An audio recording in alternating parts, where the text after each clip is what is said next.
Network.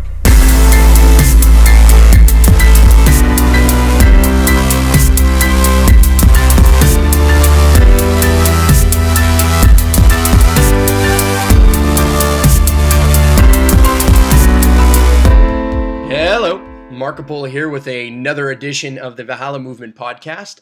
And today we've got a special guest that my father actually let me know about. But before I get to Jean-Martin Fortier, who is somebody really interesting, I want to quickly talk about one of the projects that we've got going on here and one of our sponsors of this podcast, which is Green Seed. Now, you guys, if you guys listen to this podcast regularly, you know that Green Seed is a crowdsourcing platform. And what I mean by that is it's really kind of taking and combining Kickstarter and Patreon and kind of Craigslist, and we're combining all of those things so that people can get their social causes and sustainable initiatives off the ground. We are basically going to provide the platform that you can fund your projects, find volunteers or team members, find the resources that you need, like to make a project like this happen, to make a market garden happen, which I'm sure Jam is going to talk a lot to us about. We need people, we need resources, and we need all of these things to come together, and that's what Green Seed is all about. Now, Green Seed is not launched just yet, but ideally it's going to be launching kind of in, I don't know exact dates, but we're coding it every single week. I've got a team of people that are working on it with me particularly, and the Valhalla movement is kind of fully engaged and behind this, and we've seen the power of crowdfunding for us, so we want to kind of extend that to you. So anybody who wants more information, just visit greenseed.me. Greenseed.me. Okay? You can sign up to our newsletter. We're going to let you know when it's coming out. But now enough of that. We're going to dive into our guest, who is Jean-Martin Fortier, and he wrote The Market Gardener. And it's basically a successful grower's handbook for small-scale organic farming. Now, I find this fairly interesting because my father actually told me about this book. He owns it. He showed me it numerous times. He opens it up to different pages and tells me about how this guy, this incredible person, is growing incredible amounts of food and making, good living, having a decent lifestyle on such a small piece of land, and how this is what Valhalla should actually be striving to create. And so I haven't read the book yet, and I'm going to be honest about that, but I have looked and peered through it, and I'm just hearing more and more about the Market Gardener consistently. So at this point, I'm clearly going to pick up my dad's copy of the book, and I'm going to read it. But luckily, today, I actually have the honor of having Jean-Martin, or JM, on the podcast. So thank you very much, JM, for being a guest. Hey, Marco Polo, it's my great pleasure to be at the podcast. Yeah. All right, great. So for the people who don't know what you're doing and don't know about your book or anything about who you are and what you're doing, kind of fill them in. Where did this, what are you doing? And then let's take it from there. All right. So my wife and I, we've been farming this 1.5 acre parcel for the last 10 years. Okay, and where's this parcel? And we've been growing diversified mixed vegetables that we bring to market, to our to farmers market, and we also have, 120 CSA. That's in Montreal, and wow. Through all these years, we've been growing more vegetables, but always on the same land base, because that's the only land that we have. Mm-hmm. So we had land constraint when we started out. And we've just basically been focusing on trying to grow better instead of growing bigger, and developing techniques, developing tools, developing approaches to intensify our production using biologically intensive growing practices, permanent raised beds, appropriate technologies, whatever. We can talk about that through the hour.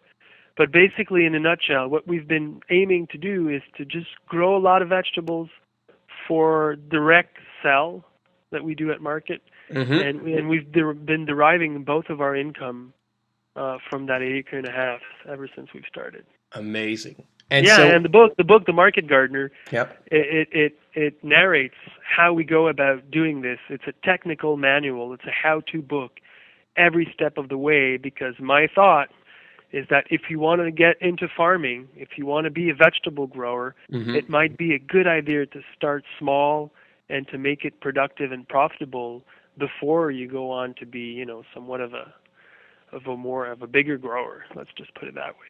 Absolutely, absolutely. Now, so we do have a lot of followers that are in the Quebec region and probably possibly listening to this right now. Where exactly is this farm? Yeah, the farm is in Saint-Armand, which is an hour south of Montreal, Mm-hmm. or an hour north of Burlington, Vermont. So we're right on the border. Okay. We're in the eastern townships, it's called. It's a beautiful area here. We have no mosquitoes, no bugs, Mm-hmm. and it's one of the warmest climate in Quebec. And so we're fortunate and lucky to be in a good growing area. Yeah. And it's a beautiful area for just the landscape is very nice here. Now it's the colors with the maple trees all around us. And we're connected to a really nice community around here. You know, people from Sutton, from Frelighsburg, Mm-hmm. from around the area. So we're really blessed and fortunate to be settled over here. Sure. So I actually go to Saint Armand or kind of near there because I do go down to Vermont and to Burlington fairly often. So I can attest to the fact that the area is phenomenally beautiful, and it does have an interesting microclimate that does enable you guys to kind of I'm sure does support your work at least, right? It kind of Yeah, extends the season a little bit longer, and it yeah. allows it to start a little bit earlier potentially. So I'm sure We're that does still help. we're still in Norton climate, and Yeah. you know, this is Canada, so we're not in tropical Florida, but overall, you know, our last frost is around mid-May, and our first frost will be probably next week. Mm-hmm. So we're able to get, you know, a good 6-7 month growing period. And I think that's a blessing in disguise because then we have 3 months off when winter kicks in. And this is for us, it's been really important time to just, you know, take a deep breath, rest, and it allowed me to write the book over different winters and do other stuff. So I feel fortunate about that, you know, our growing Amazing. season here in Quebec. Yeah. So let's back up to before you had the farm, and before you were doing all of this stuff, and before you wrote the book. I mean, we love to know, and I get this question all the time when I'm at Valhalla, and I think other members of Valhalla do too. What inspired this? Where did this come out of? Like, is this something you grew up doing? Is this something was your father a farmer or something like that, where both your families involved in this? Like, what Wow. made you get out and into this and dive deep, deep, Yeah. deep into market gardening? Yeah, my father's a business person and my mother also. And I grew up in the suburbs of Montreal. Okay. And, you know, farming was very far removed from what I thought I'd be doing in life. Yeah. But I studied at McGill University at the School of Environment. That's where I met my wife, Madeleine. Mm-hmm. And basically, you know, after 3 years of studying ecological disasters and economic collapses all over the place, you know, we just felt that we wanted to have a meaningful impact with our career and with our lifestyle, and we didn't know what to do, so we ended up making a trip, and we visited coffee farms in Mexico, and then we went up to New Mexico, and then we worked on earth ships, built earth ships for a summer. Oh wow. And we, for among other things, we've just also started to work as woofers, you know, Okay. volunteers on a small organic farm. And it was really by when we started to farm, and we were also embedded at the Santa Fe Farmers Market, which is a really, really hot place. Mm-hmm. Meaning, you know, a place where there's Yeah. people that are making it happen. And we were outside, spending our days in a beautiful landscape. We were growing stuff. We were bringing it to market, and people were thanking us. And I often tell this story. You know, we were working for this guy who's a French Canadian, Richard Belanger, and you know, we were doing market with him, and I was looking at the cash he was making in half a day on Saturday morning markets, and I was like, man, that's not so bad. And so all of this kind of blended together, and after 2 years there, we thought, you know, we wanted to come back to Quebec. Madeleine was pregnant back then, and we just felt like, yeah, well, why not keep on doing that? And that's what we did. We rented land, we put up a teepee, lived for 2 seasons in a teepee with our 1-year-old boy, and we had a little market garden. It was really small. It was about a fifth of an acre, and we were just providing food for 30 people through a little CSA, and we were bringing the extras at a market that we had set up in Dunham.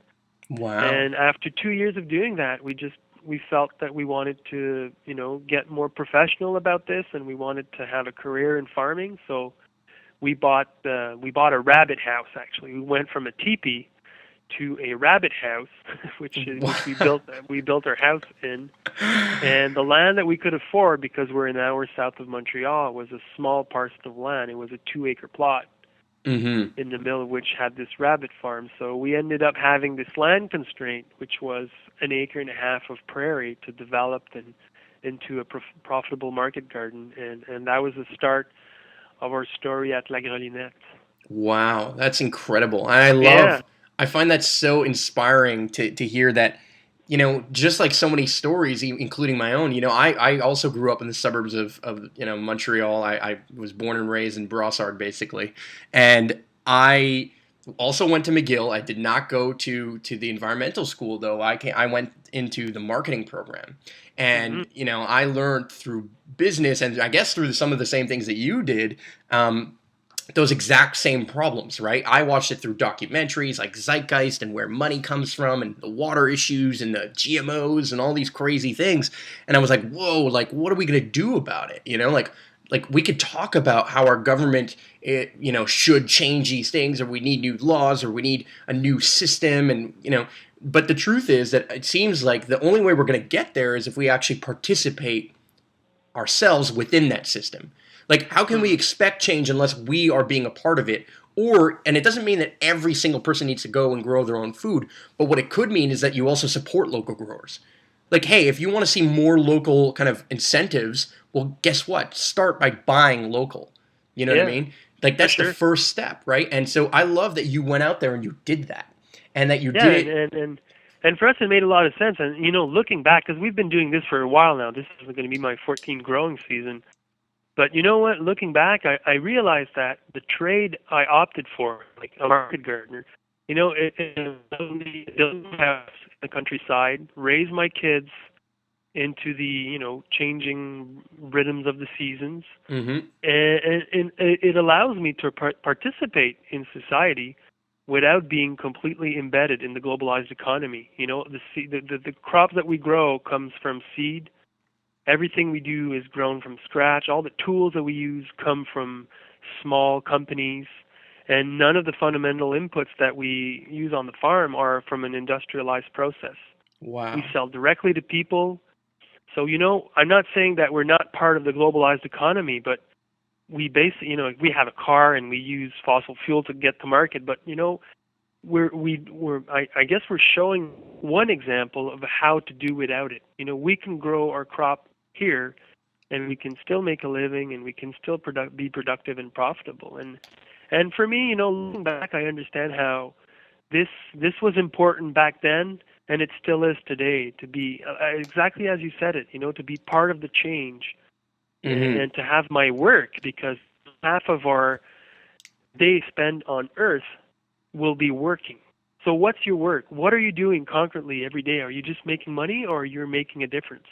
Absolutely. And we've been fortunate because we're making both. We're making money, and we're making a difference, I feel. So that's an interesting concept, because I even myself would say, and I think you're going to challenge this, and I think your book challenges this in many ways, is that people are like, oh, so you guys are in, this nonprofit farming kind of world, and to me it extends beyond farming in our case, and what Valhalla is promoting is more the sustainable lifestyle as a whole. It's not just the farming and growing of food component, but also considering all the different inputs, right? How do we get away from that fossil fuel car, for example? Like, is there an electric alternative? How can we kind of start creating a community around us of people who we want to kind of engage with, who we do work with, who we know, right? Like, how many people, when you were growing up, did you actually know in your neighborhood? Like, I know barely none of my neighbors, right? Where I'm living right now, where I'm standing right now, I don't know the name of any one of my neighbors in this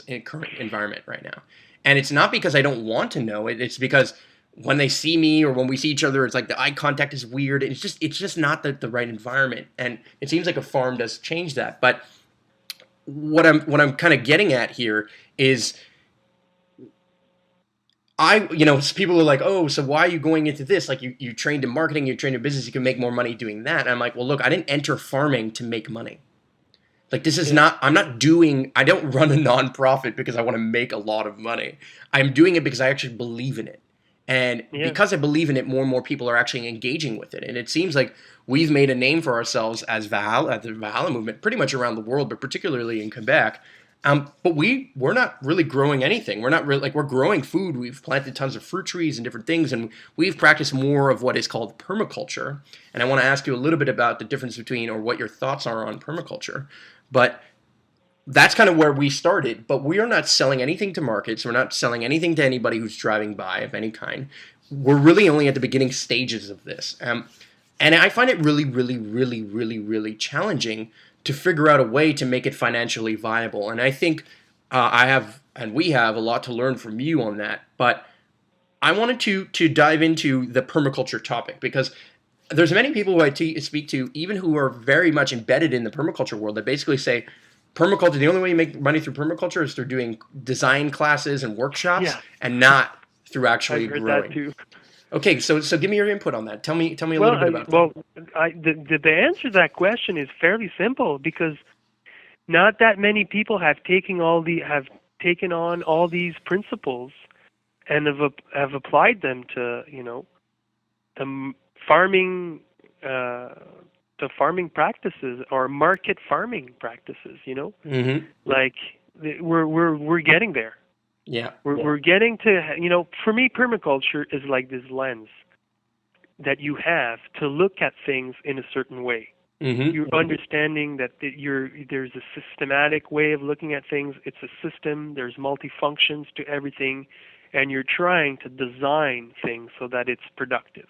Absolutely. But and this is great, and people have focused mainly so far having self-sustained systems, which are great. But if you want to bring stuff to market, you kind of need to have another angle to that whole picture.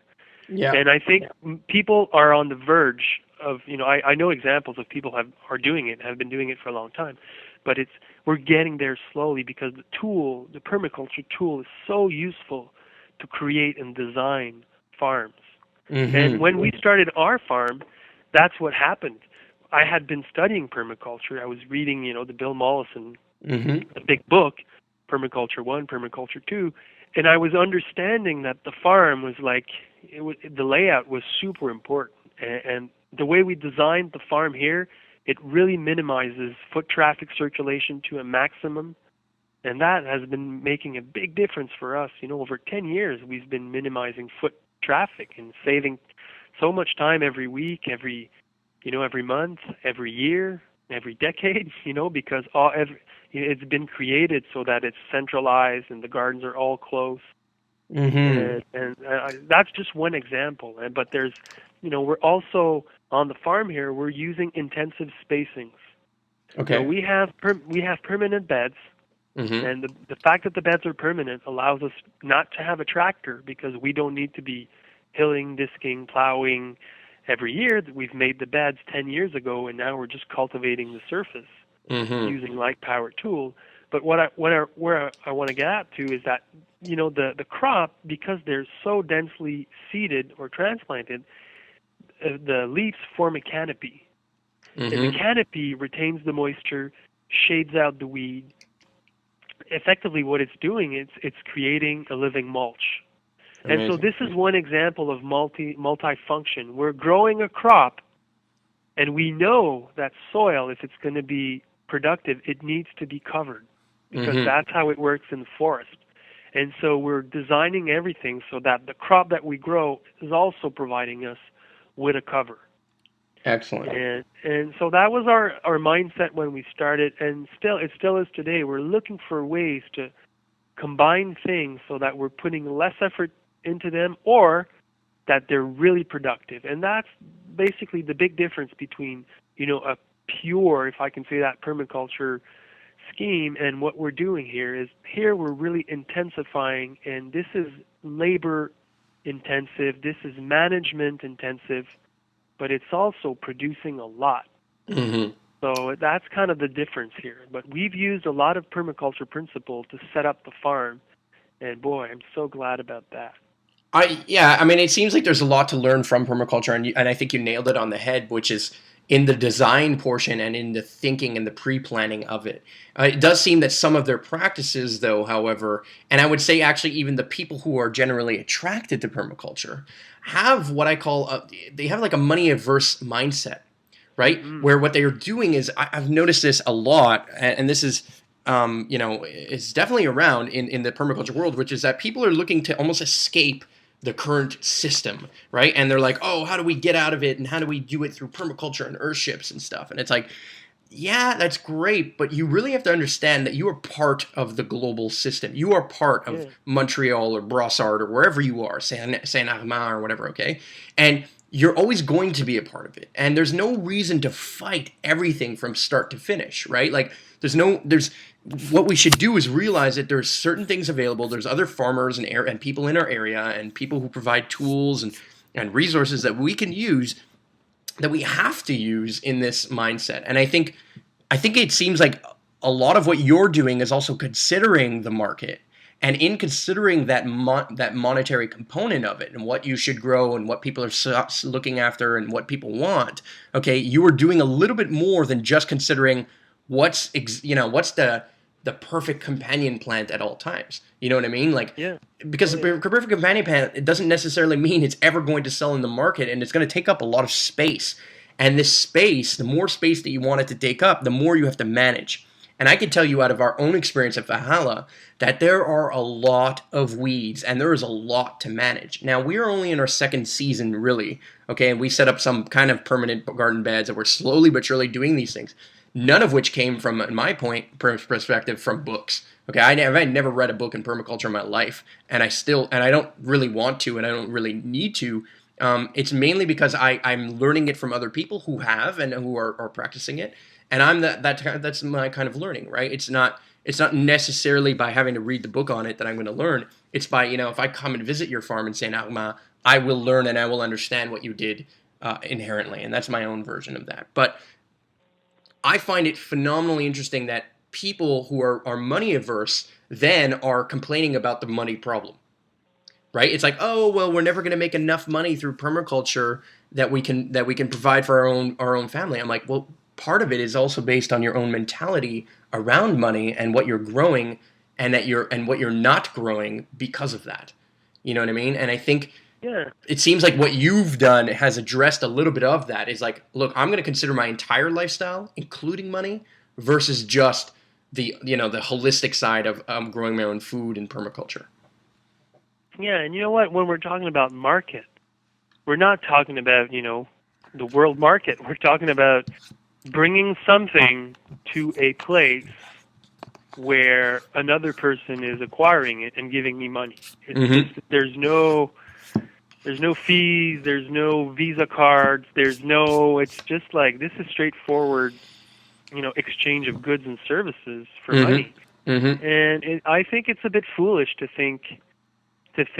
live one's life without that aspect being part of, economics is part of everybody's life. And I guess the question then is, how do you want to be productive? How do you want to have a career, or, your productive years building something or shaping something or having a business or whatever? Is it going to be geared towards something that is sustainable, that is making a difference, or is it going to be something that ain't? And for me, I think that's important. That was a big part of why we chose that path. And I think as more and more people make that right choice, we're just creating this different economy or this different paradigm where you're working hard and you're making money and it's all good, but you're also creating change. And I'm so excited about rightful business. And for me, if people have an issue with money, fine, but there needs to be strong local leaders that are providing income for others, and business is somewhat a great vehicle for that. I can imagine. And so I imagine that at this point, due to the fact that you guys are market gardening and you just mentioned providing, not only goods, but also money to other people, I'm assuming you guys also employ people, right? I'm Yeah, assuming you we guys have. at this Yeah, point have a team of people that are helping you and kind of making this change alongside you. yeah, and I think we employ only 2 people because here it's really a micro farm. But I have a lot of esteem for people that hire Mm-hmm. many people and are providing an environment and a creative work, and it's just there's a lot of positive happening. At least there's around positive around us. Mm-hmm. And I tend to focus more on that because the gloom and doom. I've spent so many years there, and it's just I don't want to be there anymore. We're one example of people that are aiming and striving to make a difference, and there's so many out there, and it's just up to us to really make it happen. And I think we are making a difference. I think you are too. I respect. I think part of this path. I think part of how people get to where you are today, and how part of people how get even to where Valhalla is today, is actually partially because of that gloom and doom, right? It's because we went through that darkness, through Hmm. that deep forest of understanding the problems of our world. Okay, and to whatever degree that we did that, it doesn't matter. We felt it in our hearts, and therefore we moved towards the solution. Yeah. And that's the difference between, to me, a tree hugger and a protester and a hippie, and somebody who's really making a difference in the sustainability world and social cause world, is really focusing on the solution. Because the word tree hugger comes from the fact that people would hug trees in the protest to not get them cut down. It was all about the protest. It wasn't. They weren't doing anything to stop the trees necessarily being cut, other than putting their bodies in front of the way, which is righteous in its own sense. But the truth is that what we need to do is change the culture. Yeah. Valhalla's mission statement is to proliferate what we call freedom culture. And I want to talk a little bit about the culture and about the lifestyle now. We talk about, Valhalla's mission, freedom culture, which is to empower and encourage all individuals to spread their unique gifts to the world. Okay. Now, obviously, that's lofty and that's big, and that can mean a lot of things. But how we're doing that and how we're practicing that is through kind of empowering people to have the most amount of time to be able to do what they love and are passionate about. And it's clear that you're passionate about market gardening. It's clear that you're passionate about getting out there, getting your hands dirty, working with your hands, and making a difference not only in your own garden, but also in the lives of other people who are eating the food that you're growing, as well as through your book and being able to teach this to others, so that it ideally would empower, I'm assuming you would want to empower others to potentially do this as well. And that's exactly what Valhalla is all about. And this is exactly why, like you said, you're not alone in this. We're not alone in this. There's a network of these people that are available out there, and all we need to do is find them. And so, what I hear a lot is people come to Valhalla and they hear that we have 60 acres of land, and they're like, oh, well, it's impossible that I ever have 60 acres of land. Like, there's no way I will ever be able to do this. And they don't always say it, but I know they're thinking it.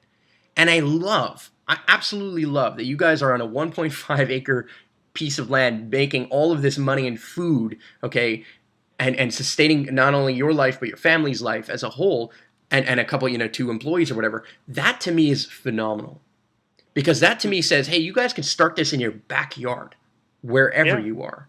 And Yeah. you That's guys can true. start making this difference. So talk to me a little bit about the lifestyle changes that somebody might adopt or should adopt to begin on this path. Well, that's a big question. For one thing, we should never. We need to get something straight. Is that farming is hard work, Mm-hmm. and that'll never change. Yeah. Everything we sell, we need to grow ourselves. Mm-hmm. So there's a lot of labor and commitment involved through all of that. Mm-hmm. But then for me, if you want to have a life and a right livelihood and to have quality of life, it's all about how you farm. It's just like I tell this story a lot, but I used to be a tree planter, Okay. and I would go up every spring in the mountains of British Columbia and plant trees. And tree planting is perhaps the hardest work you can imagine. It's just hard work. Mm-hmm. And you would go and put your heart out for 8 hours, and you would plant 1,000 trees and make $300. And then there was this other guy or girl that would had the same slope, same terrain, same tools, same conditions, work same amount of hours, but they would make twice as much money Hmm. because they planted more trees, because they were just more efficient at it. Wow. And that for me has really been the focus on what we've been doing on our farm. We've been trying to find ways to make things better with less effort. And we've been really pushing the envelope that way. And we came up with a farm design and a systematic way of running the farm. And that's what I share in the book. And the reason why I tell you all of this is because, you can expect to have a decent income and a right livelihood in farming if you know what you're doing. Mm-hmm. And you can't just improvise it. You need to learn from either books, but even better, from working on a farm for a fully committed year. Mm-hmm. To see the hardship of how it is and what it involves, day-wise and energy-wise and season-wise. Mm-hmm. And when you're ready for that, when you're ready to start your own project, then you need to kind of look at examples like ours, and there's other out there, of people that have really been successful at it, and then trying to mimic what was good about their ways of doing. Because I've always thought that's the best way to succeed at something, is just to mimic how successful people have been doing it. Absolutely. And, that was the reason for the title of the book, and that was one of the reasons why I wanted to get it out there, because I felt, if there's one veteran grower that is giving you good farming advice, and there's a lot of advice out there, and so it's you need to measure some of that, and I think our farm is one positive example. There's others, Mm-hmm. but it's a trade, and it's like if you want to be a baker, you can't improvise. You need to learn the techniques. You need to learn how to. You got to put in the time. Yeah, and but it's valuable time, because farming is satisfying work, and every week at market, we have people thanking us for the work we do, and we even have some of our CSA members that are they're telling us we're included in their daily prayers before the meal. And are you guys working based on, I'm assuming you're working based on weather patterns and stuff? Like when it's raining, you guys probably work less, and then when it's sunny, you guys tend to work more. Oh, it's more that we change the work. We try to have an 8 to 5 kind of setup, because we do have employed people, and they need to get in and get out. But when it's raining, we do stuff. Well, actually, when it's raining, we just wear a rain suit. Weather for us, it's just like, man, it's about how you dress, and there's nothing more to it. And we have stuff to do on the farm. We're outside, and we also need to spend a little bit of time inside, planning the day, planning the week, and so we do that at night. Amazing. So yeah, it's fun. When you so it seems like your first piece of advice to somebody who's starting out is go and spend time at a farm, and do not be tricked by the fact that permaculture and all these things, they call it lazy farming, but the truth is it's not lazy at all. You have to work at it. Like if you want to keep those weeds down, if you want to keep your plants healthy, if you want to fight the droughts that are going on or whatever it is that's happening, yes, there's techniques and things that you can do to retain as much water as possible. But every once in a while, you're going to have to go out there with a hose or some water and help it out. You know what I mean? That's the reality of farming. That's the reality of what's going on. And the only people, obviously monocultures have been incredibly efficient at producing food. And there's many positives and negatives, I think, about it. Obviously, a lot of people like to focus on the negatives at this point. But it is a miracle to see that there's 7 billion people on this planet and that we all have some amount of food. What I find a tragedy, though, is that not enough people are diving into your way of doing it and kind of what Valhalla is striving to do. And what I wanted to know a little bit about what your volunteers are like, or do you guys ever get outside help that is not paid that is also supporting this, or do you guys do any workshops or those kind of things that people can go and learn about? Because here's what Valhalla is kind of doing right now. I work more as a marketer than I ever do as a farmer, for sure. And it's we have other people on the team that know a lot more about permaculture, and they're much more in kind of diving deep into that and edible landscaping and that kind of stuff, right? But what I can say is that I know I go out there every Saturday, and every Saturday there's a group of volunteers that come and we work on something. And this year we built our first solar shed, and now we finally have power on the land. And we're being a little bit stubborn as to not just hook up to Hydro-Quebec or whatever, but we're trying to prove a point to some degree, and that's part of our story, I believe. But the idea is that now we're slowly but surely kind of getting there, and we're getting to the point where next season, I really want to take where we've done our gardening so far and bring it all the way to the next level. If I showed you a picture of our land right now, to be honest, there's a part of me that's a little bit ashamed based on the amount of weeds that are just everywhere. And I think that's part of it. We had a GMO soy kind of and corn rotation field. It was completely barren. The soil was awful, and we had to kind of take that and move it towards where we're going today. You know what I mean? It's not like we started with some rich plot of land here with garden beds already built. Like, it was flat. It has drainage problems. It has all kinds of stuff, and we've been working at it more and more. But what we do and what we enable people to do is we're actually providing a lot of hope and kind of ideas to people who come out every single week, right? Because we're so close to Montreal, we actually do attract a good number of volunteers that come and that are ready and willing to learn. And that's kind of, to me, also changing the landscape, which is, I find the one thing that allowed permaculture to grow as a term is that they really focused on telling more people about it through education and stuff. More so than your book, do you guys do any physical kind of education at your site, or do you guys have days that are open to volunteers and stuff where people can come and help out and learn, or internships or whatever? Yeah, well, that's a good question, because you guys have shaped your venture to be just that, to be also showing and illustrating to people what difference can be done. And our farm has been different because we've been focusing on making a living at this, and we do have interns. We try to have 2 at a time throughout the season, but we're getting so much demand and so many. We turned down about 50 people per year that would like to come spend the whole season working for free on the farm. Wow. But this is not what our farm is about. We're not a learning center. We're a practical farm, and the people that come and learn from us, that's what they need to learn. They need to learn, that you need to be busy, that you need to be on it, that you need to be really working hard, because that's the reality of what farming is about.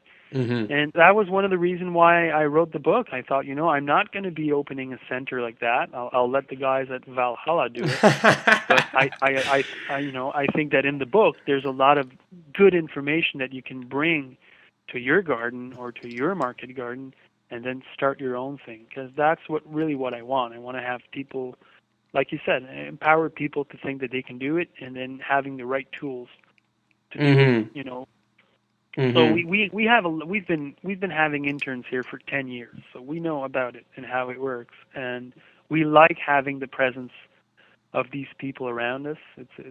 There's a lot of sharing going on, but after one point, we like to be our family, we like to be ourselves, because it's such a tiny farm.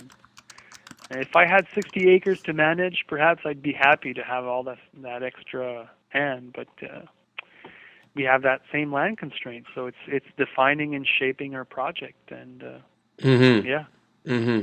Absolutely. I mean, I think you, as you said, I think that does make a lot of sense as to why you wrote the book as well. I mean, that's kind of your contribution back towards others to empower others. Is that that's kind of the next point that I was going to bring up, is that every time we do have volunteers, they are great, but at the same time, we always start at point one. Right? We're not getting the person who knows exactly where and what needs to be done. And so having that and being able to pay that person's salary, or at least a couple of managers' salaries, has been a little bit of a challenge for us. And we're looking to kind of transcend that. And I think next year might be our first year that we can do this. But we need a team of dedicated people to be able to say, hey, look, we're going to take the risk. We're going to farm all season, and then we're going to make a market garden, and we're going to make our money through the gardening that we're going to do on this land. And that's kind of what, and anybody listening out there, we're looking for you. Out of those 50 people, if you have some people who are looking to be, to do something like that, send them our way, because we would love to have them be a part of what we're doing, and we would love to help them make a living doing this. There are people on our team, like I said, who are willing to do it, but I think we need a little bit more input from others. And we need to be a way to make it financially viable, and it seems like market gardening is that way. have looked at all kinds of different models, have looked at the workshop side of things, have looked at permaculture and giving a PDC plus or whatever it is, and all of those things, and they're all kind of cool and interesting. But to be honest, I don't think it's none of it's going to work compared to really just gardening and providing the best quality food, fruits and vegetables to people, and being able to sell it to them at local farmers markets and stuff, or through some CSA, or to drive buyers or whatever. That is going to be the answer. Yeah, well, it's going to be one of them. Yeah. We know there's a lot of people that are food activists, that are sustainable, ag people, that are people that are creating change like you guys are. And if we're talking about the food scene and the importance of having local, sustainable, food production hubs, I think that at one point what this movement needs is to have more of its supporter put on their rubber boots and take up growing food. And because that's, our world needs more farmer. Yeah. And that's, but we're getting there. Farming is slowly becoming a popular trade, and I've been called the rock star farmer, and that is a sign that there's more reconnaissance on the trade. Yeah. Because there's the rock star chefs. Do you feel they've been popularized, but all these guys they're creating food from growers that have made food for them, and the root is the grower. And do you feel this is changing over the last little bit? Like, I guess it seems like my life, in the last 2 years, it seems like everyone around me is now kind of becoming aware of this. Now, part of that is also because Valhalla's picked up in my life, so obviously this is what people talk to me about. But you've been in this for 14 years now or whatever, so is this something that you've actually noticed a dramatic change over the last little bit? Oh yeah, the last 5 years, there's been such a great, the enthusiasm and the awareness on the importance of food, and there's a colleague, Will Allen, he farms in Milwaukee, and he calls his book The Good Food Revolution. And that's what it is. People are worried about the where their food comes from, how their food is made, and when they find farmers markets or family farmers through CSA, this is food made with care by people who care, and the energy is just very different, and people connect to that, and then there's no turning back. So our movement is always growing bigger and bigger, and it's just the Market Gardener was written in French before. And it sold 10,000 copies in Quebec alone. Wow. And that's a technical book about how to, make your farm. And so it just shows that there's interest for this kind of information if it's passed along as something, as being part of the solution, as being positive, as being empowering. And that's really what I think is the wave of the future. And yeah. I'm glad to hear that it is growing, and that you are noticing that change, and that probably more people are buying the book at this point, and more people are asking to visit the farm, or more people are applying to saying, hey, can I be an intern, or can I work with you guys, or have a job, or whatever. So I'm glad to hear that, because it does seem to be happening. Now I wonder, I guess, a little bit as to why it's happening. Like I guess sometimes I attribute it to like more awareness of the issues through the internet, right? As the internet has gone more sophisticated, we kind of went through the phase of like, okay, when the internet first came out, there was like all this like illegal downloading and all these things. We started figuring it out, and there was a lot of like, and there still is a lot of gag stuff or funny stuff that we do. Pictures of cats are still going to go more viral than anything else, let's say. But the truth is that there's also more exposure to the problems that are happening, right? And maybe that problem, that's growing in our minds is global warming. Or maybe it's the water issue and shortage, and how only 2% of the world's water is fresh water. Like, do you think that the internet is playing a bigger and bigger role in this? Do you think the internet is actually helping you, or technology is actually beginning to help you in this? Because I know that you're a farmer who's doing this with very little input, right? Like you said, you don't have a tractor, you have only hand tools and this kind of stuff, and you guys are keeping it simple and easy. But it seems like the internet is playing more and more of a role in it, and I wonder. How do you feel that affecting your practice? Well, on my end, when we started the farm, we didn't have electricity, so we didn't have internet and we didn't have computers, and we lived like that for a couple of years. And yeah, I feel that for me, it's been a real blessing because when you live in the countryside, you talked about not knowing your neighbors. Well, I don't have any neighbors, Mm-hmm. so to go get the newspaper, I need to drive 10 minutes. So Amazing. to have the internet has allowed me to stay connected to the world, to what's out there and what's happening. So I have a good feeling about internet, and I think it's so great, very empowering, all that you Mm-hmm. can have and the information. The only flip side to this that I imagine sometimes is that you can have a lot of positive feedback from your networks or whatever, but at one point, just clicking is not enough to really create change. You Yeah. need to do work physically, Mm-hmm. do an interview like you're doing, build a house, go out there, make a difference, grow stuff. And so this is the other part that you can't really neglect, Mm-hmm. because it's not imaginable to think that you're doing your job and then you go back home and then you connect in these networks and you're clicking, you're giving your advice, opinions, whatever, and that Mm-hmm. you're really creating something. You're not. Absolutely. You need to be physically doing something. And but internet is great for that because it can show you how, it can tell you where, it can link you with other people that are doing it also. So Yeah. it's a tool. It's just like permaculture. It's a tool among other things, but it can't replace the sacred fire that you have inside of you that I needs to burn. You know?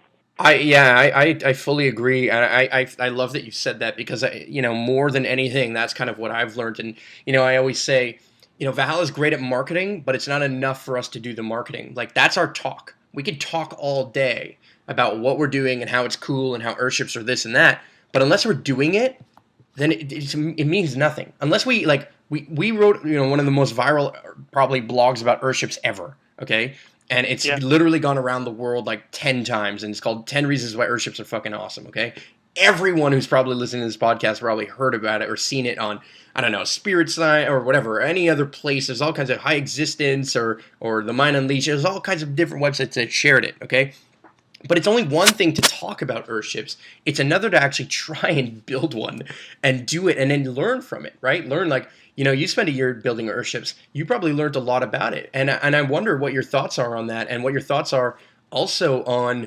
um, on like the housing component of this, because one of the major things that we're working with is we're working with a group of engineers and architects, mainly architects, at L'Oeuf, and they're an architectural firm that specializes in green buildings in Montreal, and they're now our partners on designing passive homes for the Quebec market and for what we're doing here at Valhalla.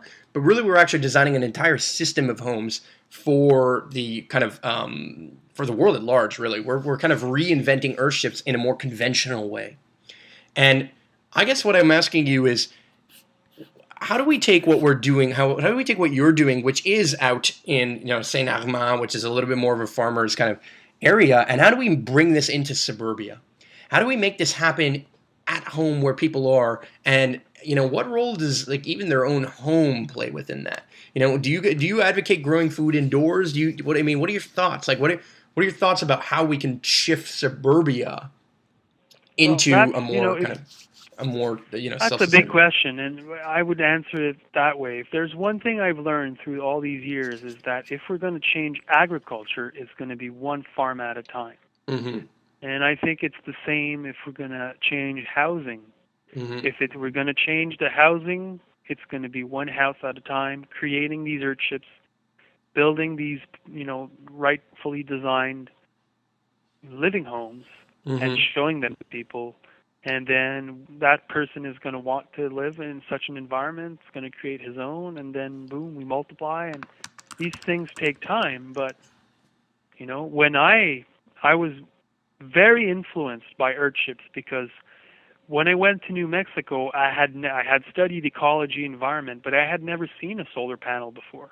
Yeah. And then I was there in this community out there in the desert. They were self-sufficient in water, electricity, but most importantly, they were living in beautiful homes that Mm-hmm. they had hand carved themselves. Mm-hmm. And there was, plants growing inside, and it was just so creative and so empowering. And that was what I got the most out of that, is that you can build your own house, and it can be very different from, the houses that I grew up with. Mm-hmm. And, our home here is designed with an earthship kind of principle, without the tires, because the building was already there. But the layout, the south-facing glazed window, we have banana trees growing in the house. Amazing.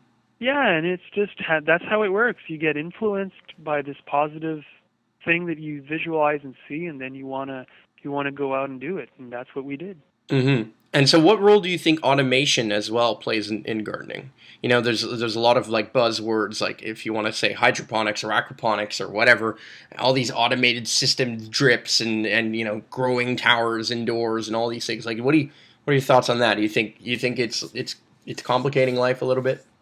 No, I think there's room for that, and it depends what we want to do. If you're in the city and you want to be providing for your family and neighbors, it's very different than if you're in the countryside and you want to be providing for 300 families. So, Mm-hmm. Different system for different scales and different scales for different objectives. But I think that all of this is it's like if you ask me this question about urban farming, what I think about it. Well, I think it's great because more urban people are thinking about these things and they're playing with them.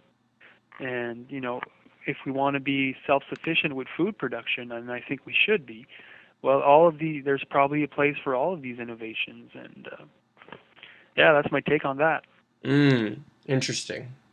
I think that you're very wise in recognizing that what you're doing is different than what somebody in the city might need to do, and it makes a lot of sense that all of these things could work. They can all be part of the solution, but more than anything, it seems like your message is, and I would agree with this, is that we have to get our hands dirty if we're going to change anything. Oh yeah.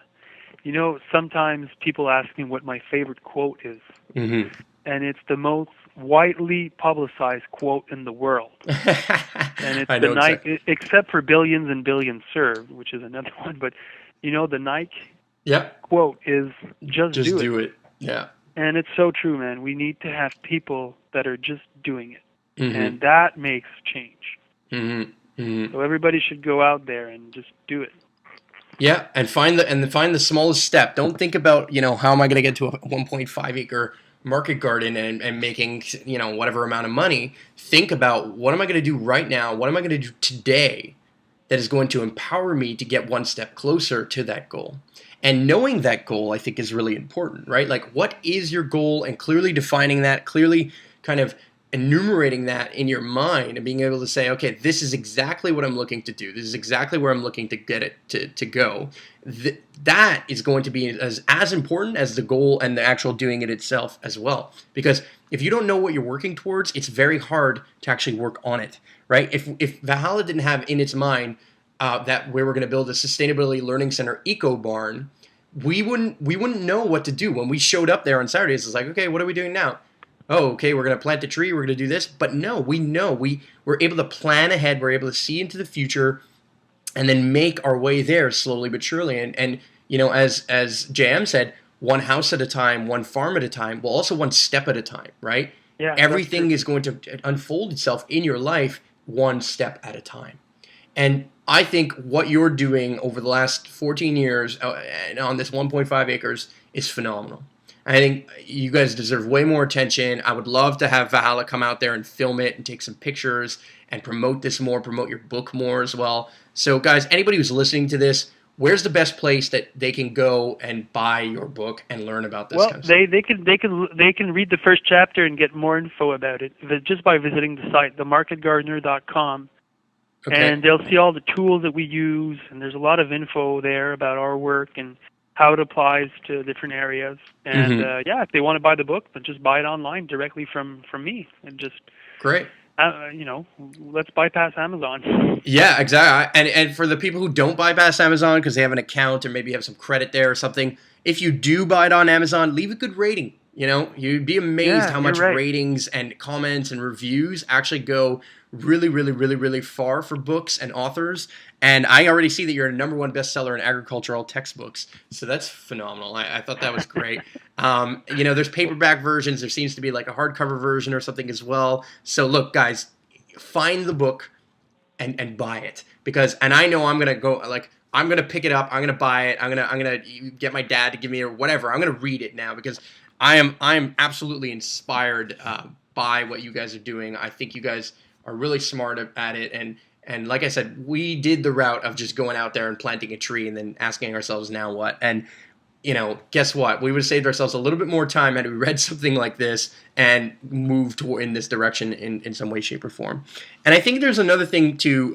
There's one last thing that I want to ask you, which is you said you start a lot of your stuff from seed. And I'm assuming that at this point you're getting the seeds from the, you know, the kind of the harvest that you had the year before.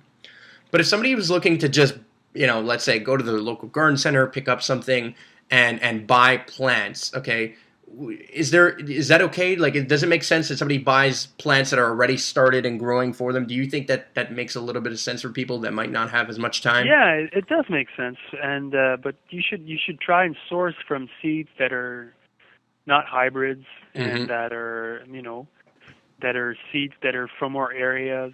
And you should, you know, ideally buy from people that are producing plant with consciousness, not just this big corp. And so we have a plant sale every year here at the farm, and it's not the biggest plant sale, but it just provides for, you know, 200 families. They want to get their seedlings, and there's other farmers that are doing this. So it's hook up with your local family farmer and see what's out there. I think that's the best advice. That's great. And now for the last people, for the people listening, so where can they get, if they're in Montreal, right? And now I'm near Montreal. I could potentially hook up and get your CSA. Where do they go and look for that?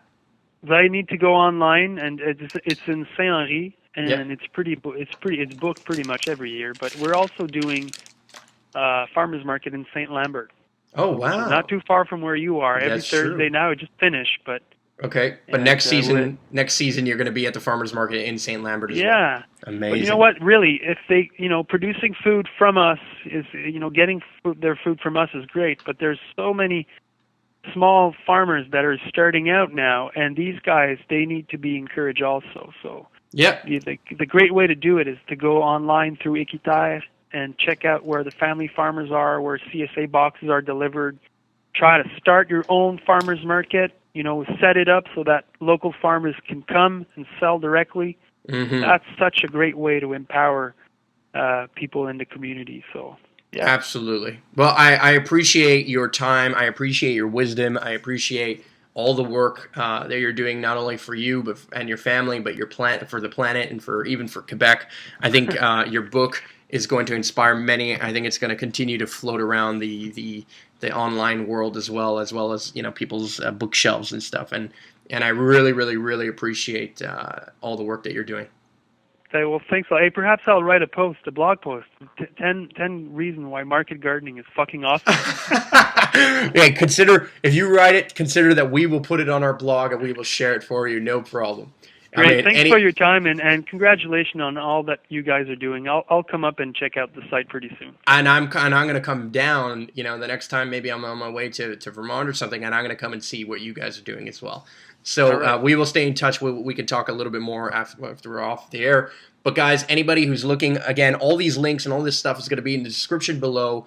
Don't forget to rate, comment, and subscribe on this podcast as well. If you want other people to hear about this, if you think this was valuable information for others, then do actually share this, do actually like or comment or whatever, and go and like their Facebook pages. Go and comment on their stuff as well. Go visit their website, themarketgardener.com.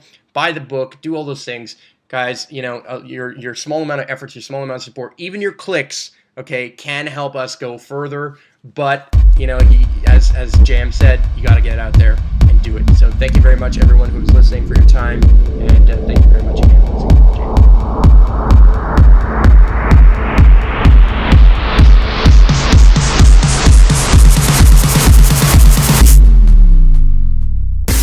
Thanks for listening. Be sure to subscribe to the podcast on iTunes. And don't forget to rate and leave a comment. hero you've always dreamed of